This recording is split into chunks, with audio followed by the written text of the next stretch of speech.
नमस्कार। अब हम आपको बता रहे हैं पाठ 2। इसका नाम है पदार्थ की प्रकृति। भाग है 1। तो इसमें पदार्थ की जो प्रकृति बताए हैं, इसमें हम लोग पदार्थ के बारे में समझेंगे कि पदार्थ क्या है और पदार्थ कितने तरह के होते हैं और उनका विभाग किस तरह का है, इसके विषय में हम लोग जानेंगे। तो सबसे पहले जानेंगे कि पदार्थ क्या है। पदार्थ वह चीज है जो स्थान घेरता है और उसमें द्रव्यमान भी होता है, उसी को हम लोग कहते हैं पदार्थ। यहाँ पर इसका परिभाषा भी लिख दिए हैं कि वे सभी वस्तुएं जो स्थान घेरती है तथा उसमें द्रव्यमान होते हैं पदार्थ कहलाते हैं। जैसे लोहा हो गया, तांबा हो गया, चांदी हो गया, अन्य बहुत सी ऐसी चीजें हैं जिसको हम लोग तौल सकते हैं, माप सकते हैं। उसका भार होता है, कहीं रख दीजिए तो वो उतना जगह छेक लेता है, तब उस चीज को हम लोग कहते हैं पदार्थ। जैसे हवा है, तो कहे कि हवा एक पदार्थ है, तो हाँ भाई एक हवा पदार्थ है। क्यों पदार्थ है कि हवा के बारे में मैंने आपको बताया था कि हवा में भार होती है और वो जगह छकता है। जैसे गुब्बारा में हवा भरते हैं तो वो जगह बनाता है, ट्यूब में हवा भरते हैं तो वो अपना जगह बनाते हैं, खाली बाल्टी में अपना जगह बना लेता है, तो वो जगह घेर लिया। और साथ ही साथ उसको तौल करके भी हमने दिखाया है। जैसे एक गुब्बारे को इसी तरह रख देते हैं, एक गुब्बारे में हवा भर देते हैं और उसको तौलते हैं, तो जिसमें हवा रहता है वो झुक जाता है, इसलिए हवा भी क्या है, एक पदार्थ है। तो इस संसार में वह चीज जो जगह घेरता हो और उसमें द्रव्यमान हो, उसको हम लोग पदार्थ करते हैं। और जैसे में लिखना होता है लोहा चांदी सोना चांदी कुछ भी है, ये सब लिख दीजिए। जो देख रहे हैं उपस्थित है, किताब लिख दीजिए, है ना, हमारा चश्मा लिख दीजिए। तो इस तरह की चीजें जो होती है, जो जगह घेरती है, उसमें वजन होता है यानी भार होता है यानी द्रव्यमान होता है, तो समझ लीजिए कि उसको हम लोग पदार्थ कहते हैं।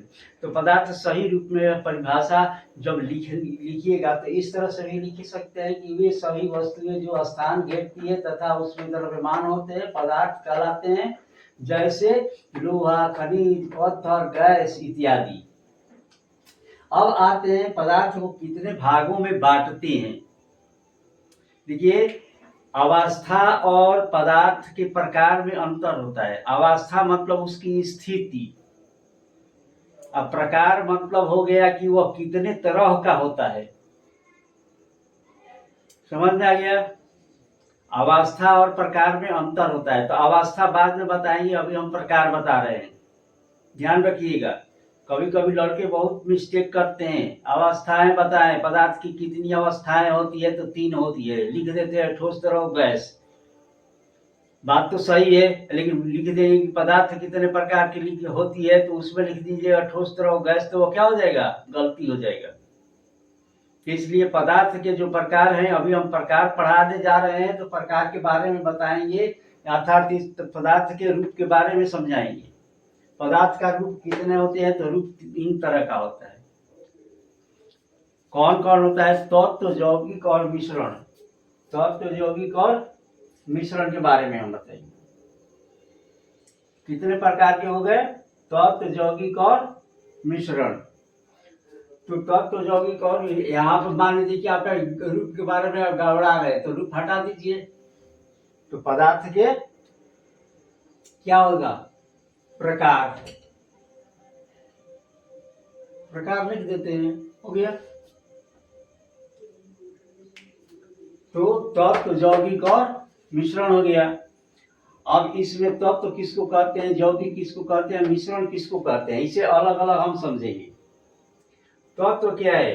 तत्व एक शुद्ध पदार्थ होता है, वह पदार्थ जिसमें कोई चीज का मिश्रण नहीं होता है, कोई चीज उसमें मिला हुआ नहीं रहता है, उसको कहते हैं हम तत्व। और इस तत्व को 2 भागों में बांटा गया है। जिसको कहते हैं, एक को कहते हैं धातु और दूसरे को कहते हैं अधातु। ठीक है, अब धातु और अधातु के बारे में हम जैसे तत्व के बारे में हम उदाहरण दें, जैसे गैस है, तो गैस क्या हो गया, एक तरह का तत्व हो गया। कौन सा गैस? Oxygen gas. ऑक्सीजन क्या है? एक तत्व है।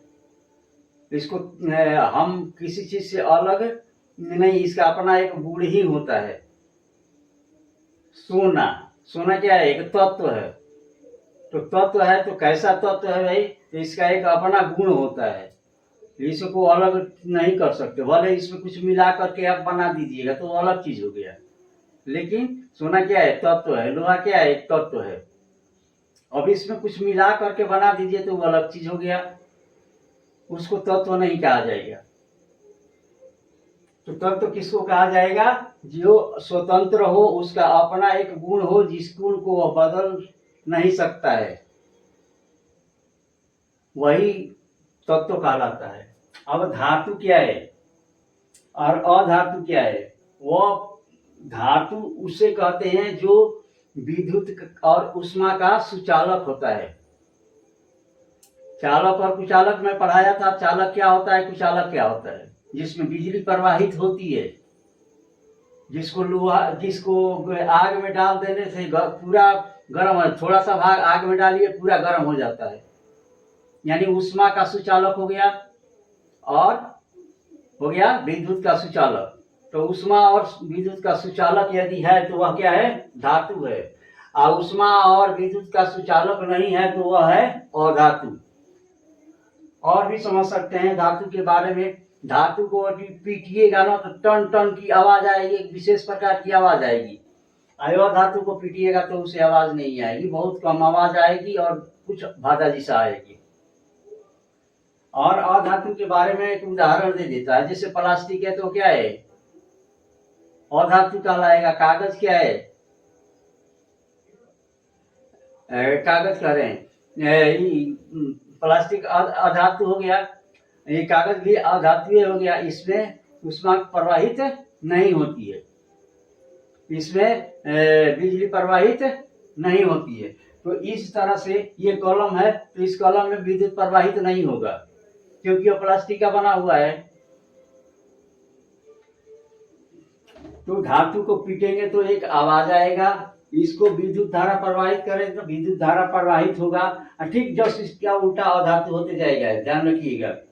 और धातु को पीटेंगे तो एक तरह का आवाज आएगा और पत्थर बन जाएगा, लेकिन अधातु को पीटेंगे तो टूट जाएगा या फट जाएगा। तो अधातु हो गया, उसी तरह से धातु हो गया। धातु के तार बनाया जा सकता है, पीट करके तार बनाया जा सकता है, लेकिन इसको पीट करके तार नहीं बनाया जा सकता है। अब इसके बाद तत्व और तत्व के बारे में आप समझ गए कि तत्व की दो प्रकार के होते हैं। तत्व का अपना एक गुण होता है, वो कभी बदला नहीं जा सकता है। तत्व दो तरह के होते हैं, धातु होता है और एक अधातु होता है। धातु और अधातु में आपको अंतर भी मैंने बता दिया। अब आप समझेंगे यौगिक के बारे में। यौगिक क्या है? यौगिक वह चीज है जो एक या दो से अधिक तत्व को आपस में मिला दिया जाता है, समान अनुपात में, एक विशेष अनुपात में, निश्चित अनुपात में मिलाया जाता है। और निश्चित अनुपात में मिला करके रासायनिक संयोग अभिक्रिया कराई जाती है, और उस अभिक्रिया से जो चीज तैयार होता है उसको कहते हैं यौगिक।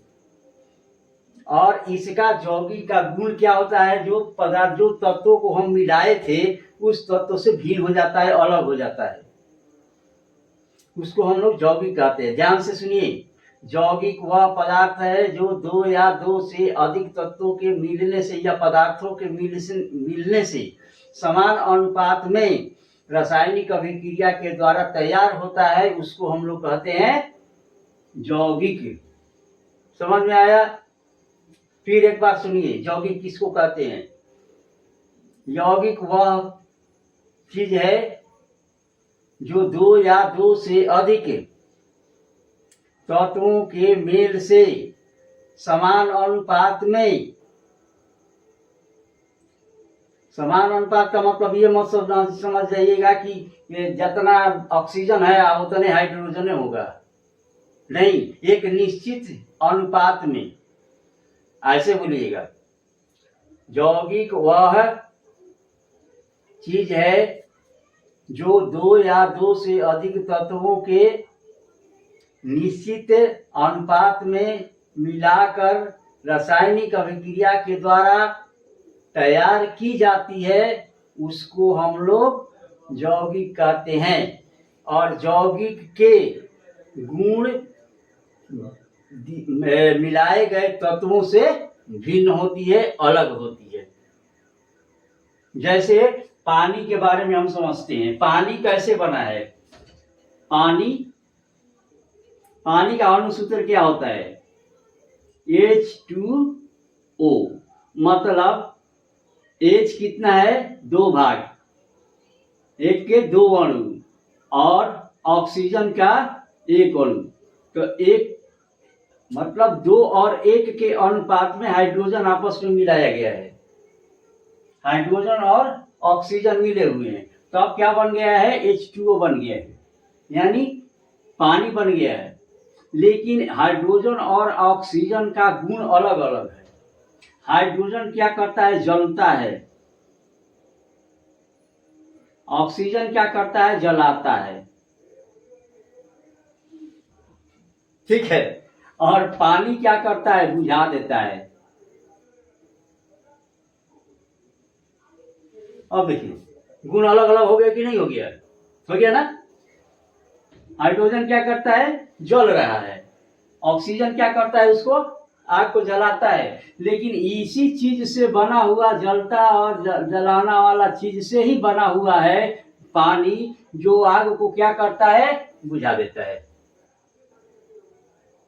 तो गुण अलग हो गया, समझ में आ गया। तो यौगिक का गुण क्या होता है, तत्व से अलग होता है। हाइड्रोजन तत्व हो गया, ऑक्सीजन तत्व हो गया, दोनों को मिला दिए, जल बन गया। जल बन गया तो जल का गुण अलग है, लेकिन हाइड्रोजन और ऑक्सीजन का गुण अलग था। और दोनों मिल गए तो गुण क्या हो गया, बदल गया। तो इसको कहते हैं यौगिक। समझ में आ गया। जैसे नमक है, नमक कैसे लिखती है, NaCl, सोडियम क्लोराइड। जितना भाग सोडियम होगा उतना ही भाग क्लोराइड होगा, Na+Cl, और दोनों मिला दिए तो NCl हो गया। तो यहाँ पर बन गया नमक। नमक बन गया क्या, नमक मतलब NaCl, सोडियम क्लोराइड, NaCl बन गया। अब NaCl में इसका गुण अलग हो गया।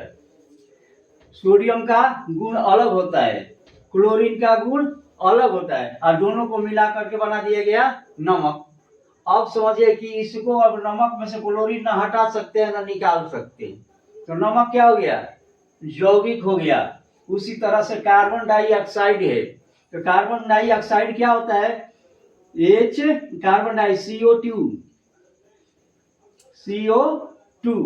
ये कार्बन हो गया, प्लस हो गया ऑक्सीजन, 1 भाग कार्बन और 2 भाग ऑक्सीजन, मिल करके क्या बन गया, कार्बन डाइऑक्साइड बन गया। तो कार्बन डाइऑक्साइड क्या हो गया, अलग गुण हो गया।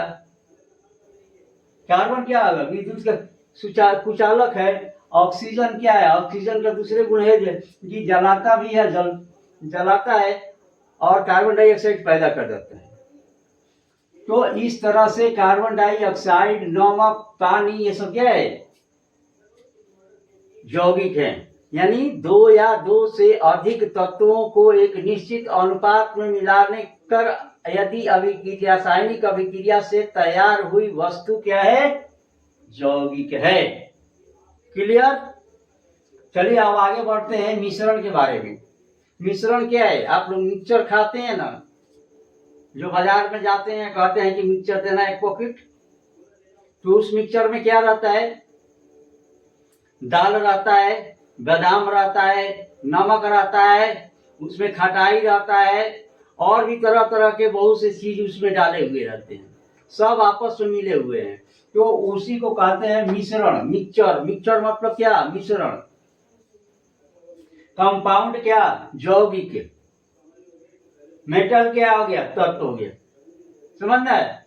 तो इस तरह से मिश्रण जो होता है वह क्या है, तो दो या दो से अधिक वस्तुओं को किसी भी अनुपात में मिला दीजिए, कोई फर्क पड़ने वाला नहीं है। तो जब दो और दो से अधिक वस्तुओं को हम आपस में मिला देते हैं, किसी भी अनुपात में मिला देते हैं, तो वह क्या बन जाता है, मिश्रण।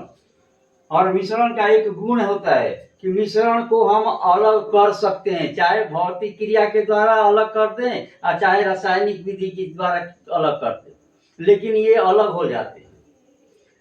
तो इसको दो भागों में बांट दिया गया है। मिश्रण को किस भागों में बांटा गया, दो भागों में। मिश्रण का परिभाषा समझ गए। दो या दो से अधिक वस्तुओं को जब किसी भी अनुपात में मिला दिया जाता है तो उसको क्या कहते हैं, मिश्रण कहते हैं। अब मिश्रण को दो भागों में बांटा गया है। मिश्रण कौन सा होता है, एक समांगी होता है, एक विषमांगी होता है। समांगी क्या होता है भाई, कि दोनों को एक में मिला दीजिए, पहचाने नहीं आएगा कि कौन क्या चीज है। अब दूध में पानी मिला दीजिए, पता चलेगा। लेकिन ध्यान में रखिएगा, द्रव द्रव को मिलाने के लिए नहीं कहा जा रहा है। यह किसको क्या है, द्रव को भी मिला सकते हैं, ऐसी कोई बात नहीं है कि नहीं मिला दे। ये तो ठोस है, और ठोस और द्रव को मिला दे। जैसे ठोस और द्रव को कैसे मिलाते हैं, तो इस प्रकार मिलाते हैं। नमक और पानी को मिला देते हैं, नमक और पानी, या नमक हो गया ठोस, पानी हो गया द्रव। तो नमक और, हाँ, तो आपको नमक और पानी के बारे में बताया कि नमक और पानी क्या है, एक ठोस है और एक द्रव है। दोनों को आपस में मिला देते हैं तो एक दिखाई देता है और एक दिखाई नहीं देता है। उसी तरह चीनी और पानी को यदि मिलाएंगे तो चीनी क्या है, घुलनशील होता है, वो पानी में घुल जाएगा और वह दिखाई नहीं देगा। क्यों नहीं दिखाई देता है, चलिए आज समझते हैं।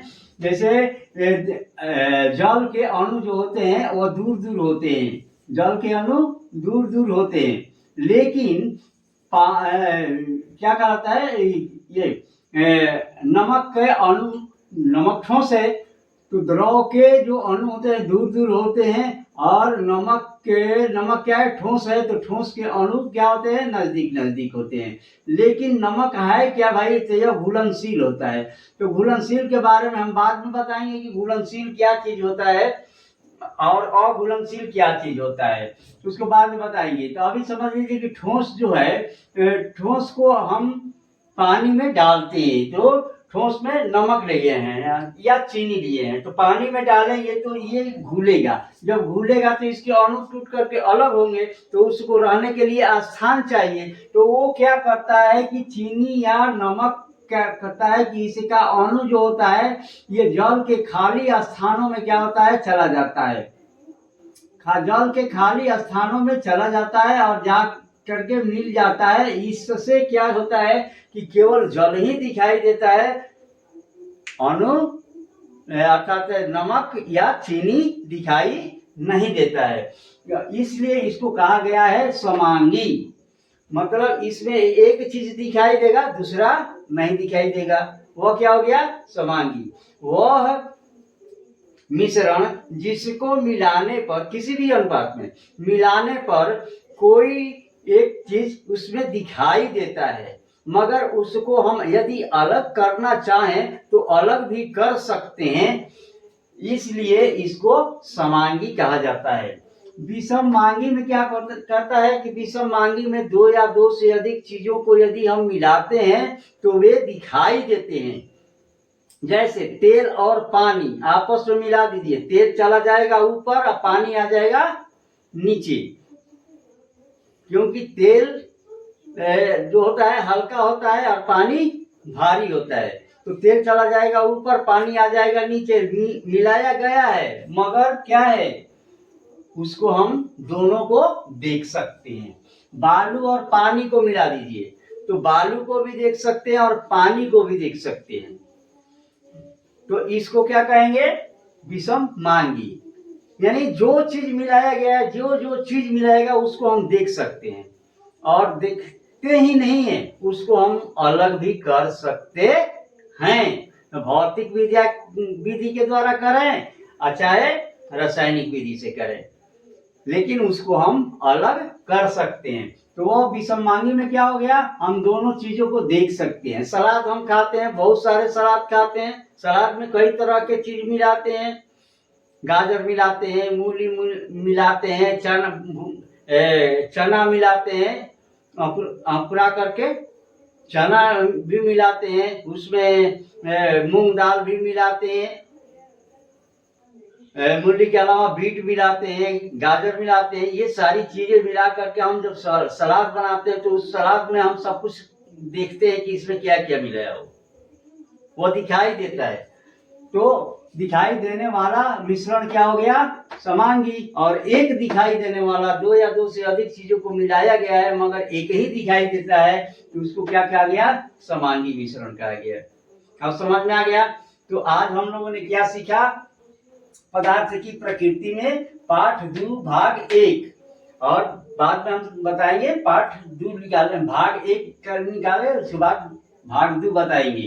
वे सभी वस्तुएं जो स्थान घेरती है तथा जिसमें द्रव्यमान होते हैं पदार्थ कहलाते हैं, जैसे लोहा, खनिज, पत्थर, गैस इत्यादि। पत्थर के पदार्थ के प्रकार मैंने बताया, तत्व के बताया, तत्व कितने तरह के होते हैं उसको बताया, धातु, अधातु, अधातु और धातु में अंतर बताया, यौगी के बारे में बताया कि यौगी क्या है, और बताया आपको मिश्रण के बारे में, मिश्रण के यौगी के गुण भी बताया है हमने, और मिश्रण के बारे में बताया कि यह 2 प्रकार का होता है, समांगी और विषमांगी, और दोनों में अंतर बताया, उसका उदाहरण बताया। इस तरह से आप लोगों को, मुझे आशा है कि आप अच्छी तरह से समझ गए होंगे, और आप यदि समझ गए तो किसी और को भी समझाइए, क्योंकि हम सुधरेंगे सब सुधरेगा। समझ में आया? तो आप यदि सुधर गए तो किसी और को भी सुधारने का कोशिश करेंगे, और को भी, यदि हमको जानकारी हो गया तो आप भी जानकारी लीजिए। हम तब तक आपके लिए तैयार रहेंगे जब तक हम स्वस्थ रहेंगे। ठीक है? तो आप, आज का संदेश रहेगा क्या, खुश रहें, स्वस्थ रहें, मस्त रहें, और जहां जहां भी जाएं आप नाम कमाएं।